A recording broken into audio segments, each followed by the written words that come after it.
So now I want to move on, brother, to your big event. Not your big event, the one that you were competing in. We got a 12-man round robin set up by LeRae Jenkins. It's called Battle of the Ridge 2. It's the 190-pound class, 198-pound class, which it is the top of the top. I mean, it is like, this is like a dream come true that it's actually going down. I want to make mention that all the athletes in there, I'm going to just read down it. And I just want to update everybody that Dallas Langston and Chad Silvers had to drop out. I'm not really sure why. I think there may be possible injuries or something. But we have two guys that are going to be substituting in, one being Casey Foley and the other one being Luis Flores. Now, the 12 guys that are part of this amazing round robin are Craig Toulier, Bob Brown, Rob Russell, Jason Merlo, Artem Taranenko, Steve Logson, Quinlan Mendez, Adam Warzinski, Luis Flores, Casey Foley, Eduardo Tete, and Eli Brauhard. So, bro. So I think, just so you know, I think it's Casey Cooley. Casey Cooley. Okay, I'm sorry. I think, and it's Luis Flores Alcaron. I think his last name is actually Alcaron.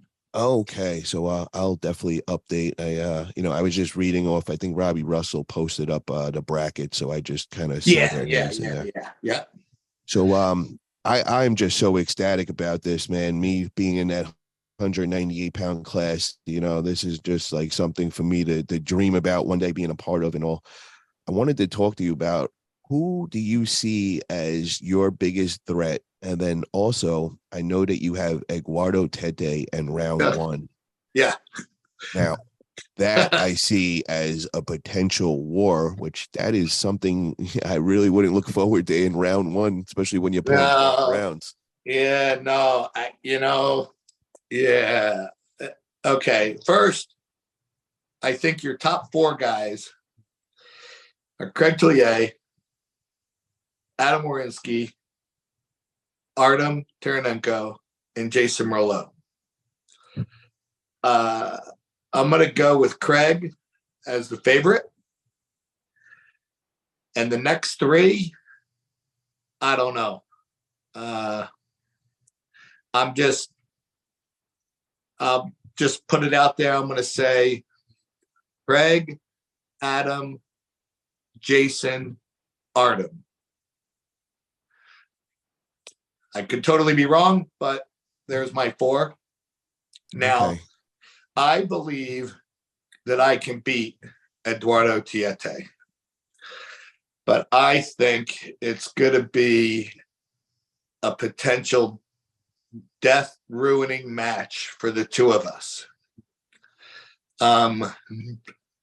If it goes the way I think it's going to go, and the match is stopped, I'm going to go, 5-10 seconds into that match. And at that point, if I think I can win in the next 10 seconds, I'll probably go for it. But if I think this thing's going to last a freaking minute, I might lay it down. I don't know. I got a hard time laying stuff down, though. We can all talk about this crap when you're not in the fire, but when you're in the fire, I'm too stupid to lay stuff down. That's how I get, man. I don't want to lose, man. I just keep going. But right. What I wanted to ask you about that is, first off, with Eduardo, you don't have to give out this plan or anything, but I was just wondering, would you be looking to stay out of the strap with Eduardo and take advantage of the hand?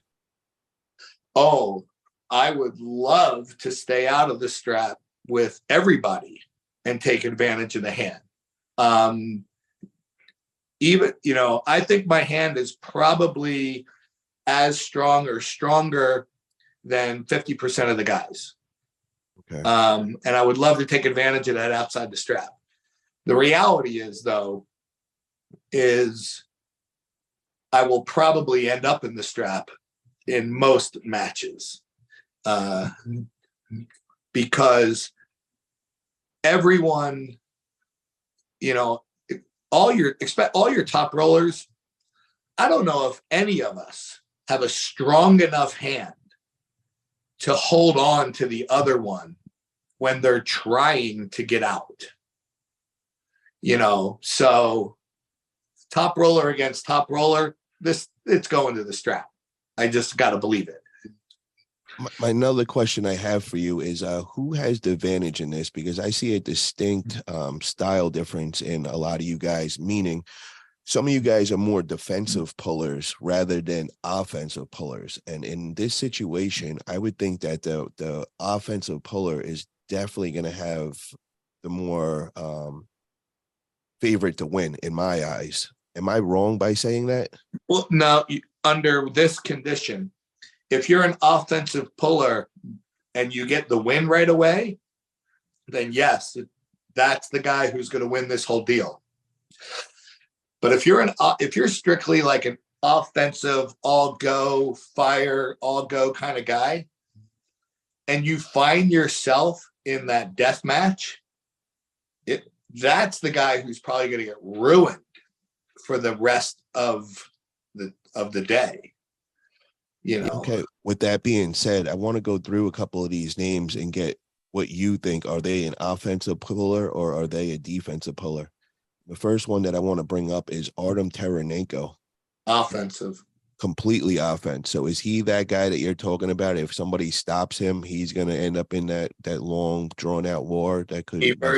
And that could ruin him for the day. It has the potential to do so. Okay, yeah. Now, other thing is, do you get the win against Artem? Oh, Artem is my third match. I think if I pull Artem fresh for fresh, best of 5, I really like my chances there. However, I've got Eduardo the first round, and I believe Artem has Craig Tullier.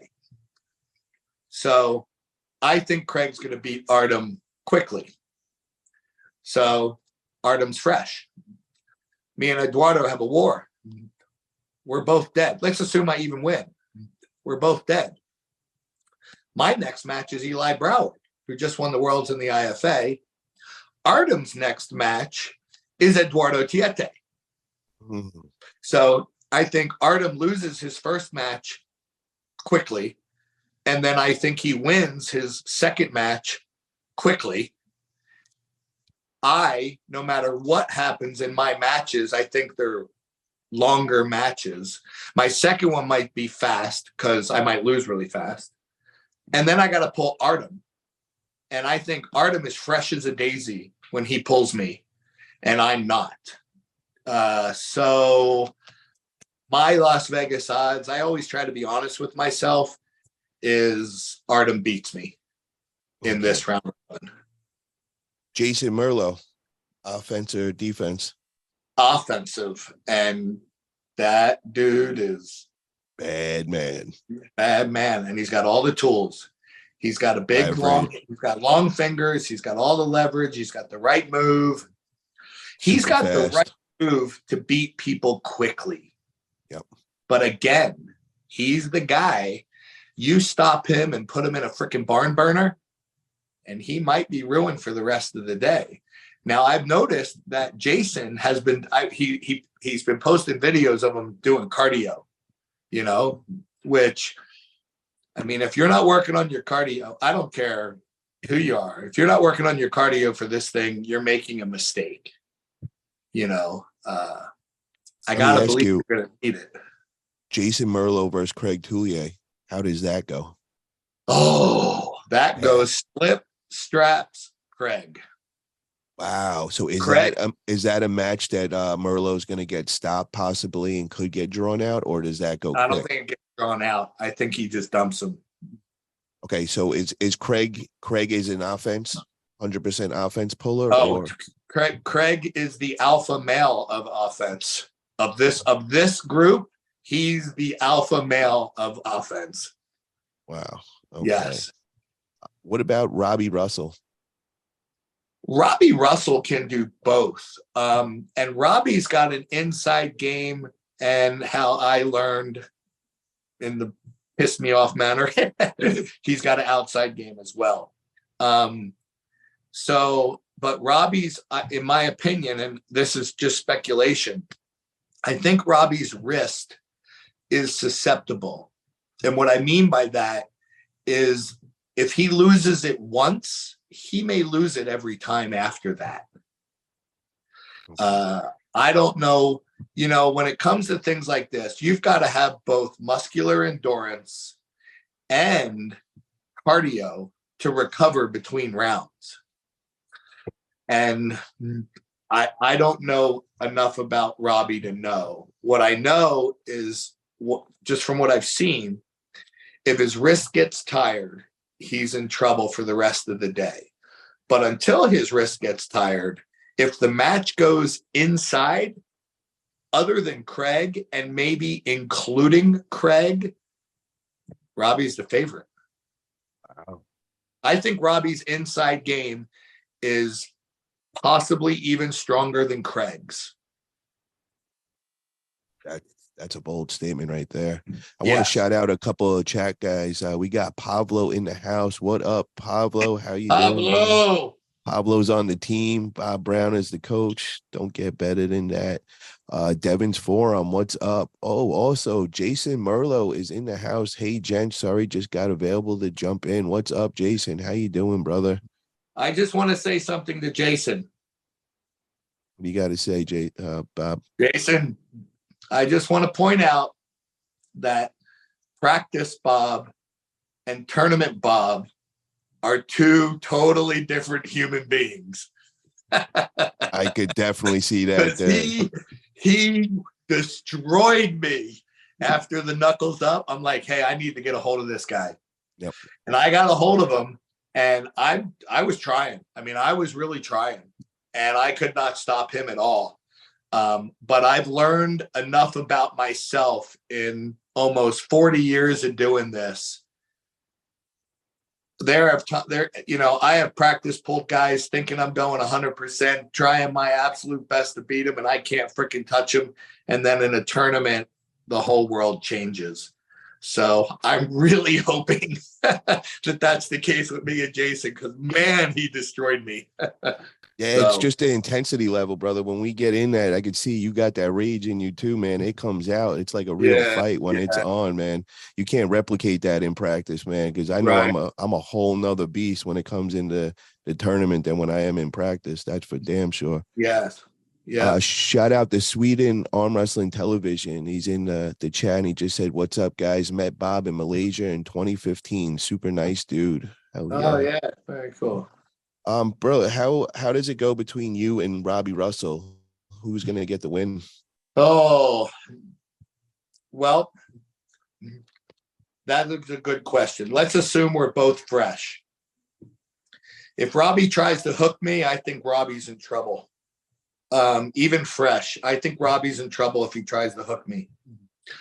And now that I know he's got a top roll in his back pocket, I will absolutely be ready for that this time.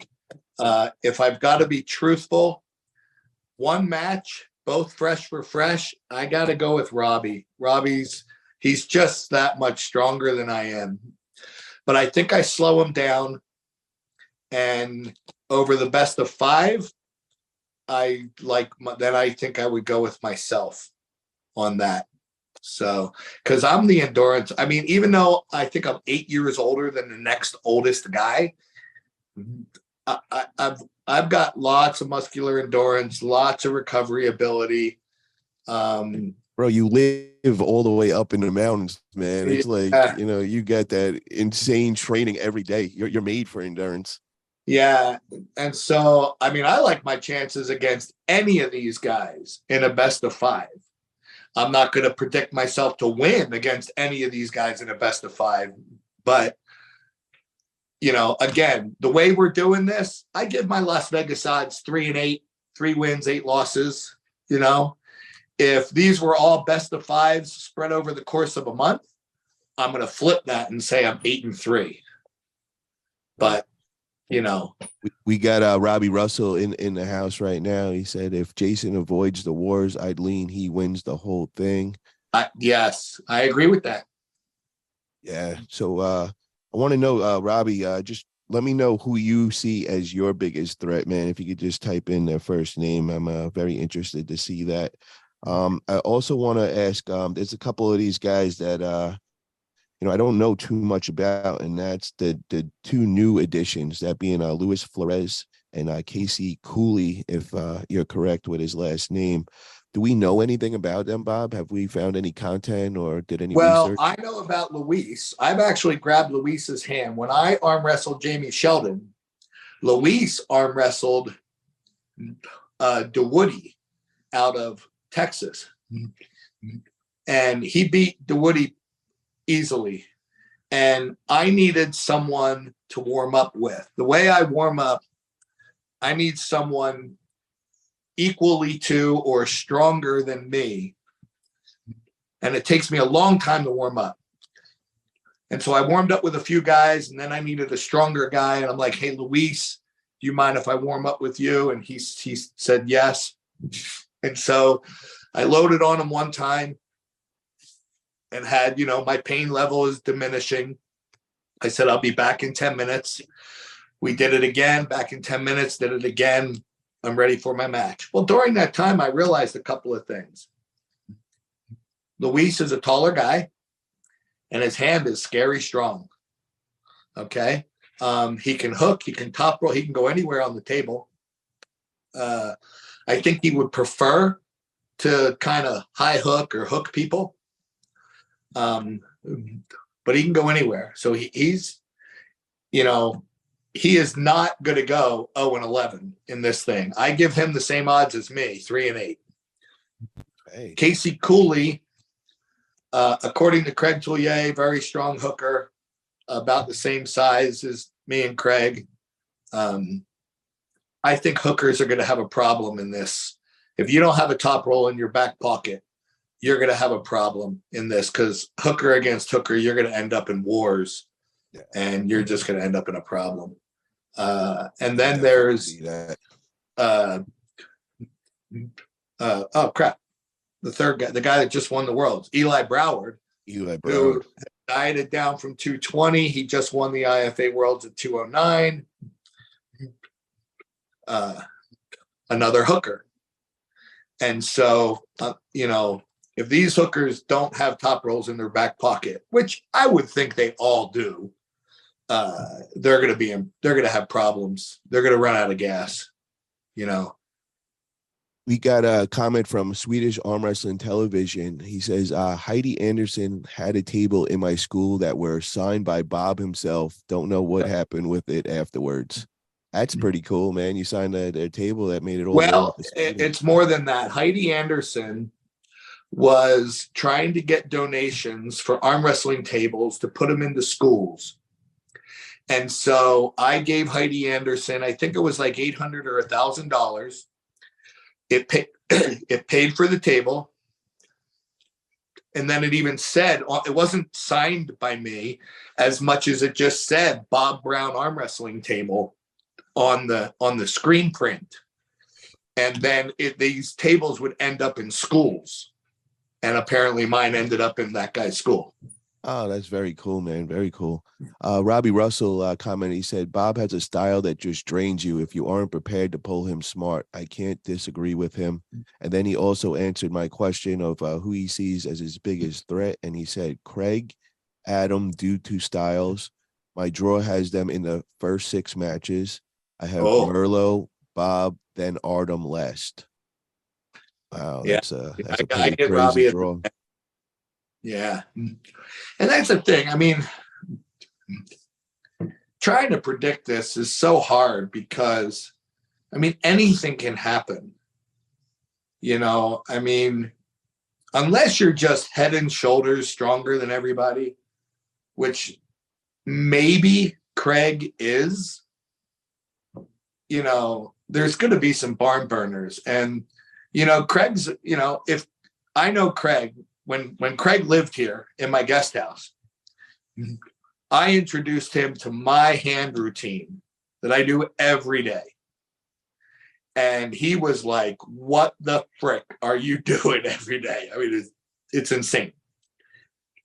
And so Craig's been doing it, which means his hand has gotten way better endurance than it might have had in the past. Because in the past, if Craig lost his hand one time, I don't know if he might lose it every time. But now, if he loses it one time, he's got enough endurance that he might not lose it again, you know? So, wow. You know, who knows? Bob, you got to show me that next week, bro. I want to go through that hand routine that you guys do. I know you showed me a bunch of the exercise out there, but I want to actually get the exact one that you guys did, because that's my priority for coming up and all. Yeah. And then Robbie Russell says, in my opinion, I see Eli having a better chance going outside versus inside. And Artem Taranko is now in the room. He says, yo. So everybody's in here, man. They're all watching, brother. They want to hear. Do you know why? Do you know why they're all watching? Why is that? Because they're all afraid of losing to an old man with one leg and gray hair. They're all scared of me. Bro, that's because you're Yoda. You're like Yoda, man. Like, yeah, I mean, come on, bro. Like, you got the Jedi shit in you. You know, I'll tell you this. I am hoping, you know, again, to me, Artem, Jason, Robbie, Adam, Craig, they're the monsters in this class. The other guys are monsters as well. I mean, Stephen Logsdon, he's a monster. You know, Eli, these guys are all monsters. But those 5 that I named, I want a win on one of them. Yeah. I don't even care which one. I'll tell you, if the match stops against any of them, I will not quit. I don't care what happens to me after those matches. But those, I think I get the toughest guys. Like, I get Artem third match, okay? But then I get Adam, Craig, and Robbie like back to back in like the rough, I don't know, like the 6th, 7th, and 8th round. I'm hoping they're tired by then. One of them, that's my goal. One of them guys. I am busting one of them guys. I can't wait to see this, man. This is going to be so much fun. Yeah. Really, really excited about it. I want to thank you for coming on today, Bob. What was that? Are you coming to the event? I don't think so, bro. I got so much stuff going. I will see, because I was supposed to be pulling at FAL that day, but I'm not going to be able to make it back for there. So I can look into that possibly. Let me see how my schedule is and all. It's in Tennessee, correct? Oak Ridge, Tennessee. Yes. I'll take a look, man. I would love to see that live. That would be pretty cool. But Bob, I'm really looking forward to next week, brother. We're gonna have great training sessions and all. Looking forward to that. We'll definitely put some content out there. I know everybody's loving all the content, and I don't know if you've noticed, I've been putting it out on our channel, on my channel, all the stuff that we did. I wanted you to get all the original content first, and so now. And I will say to all the guys coming, I mean, 11 matches. You know. Travel safe, stay safe. No broken arms, no tendons. I just want us all to come out of this deal healthy, and just have epic freaking wars. I wish the best to everybody. But you know, 3-8 is my Las Vegas odds. My goal is 6-5. That's my goal, is 6-5, and one monster. Hell yeah, bro. Well, I'll be rooting for you, brother. I really hope you get it, man. And just to be part of this event, bro, you're just winning, man. This is the top of the top in our country. Very great things. Yep. All right.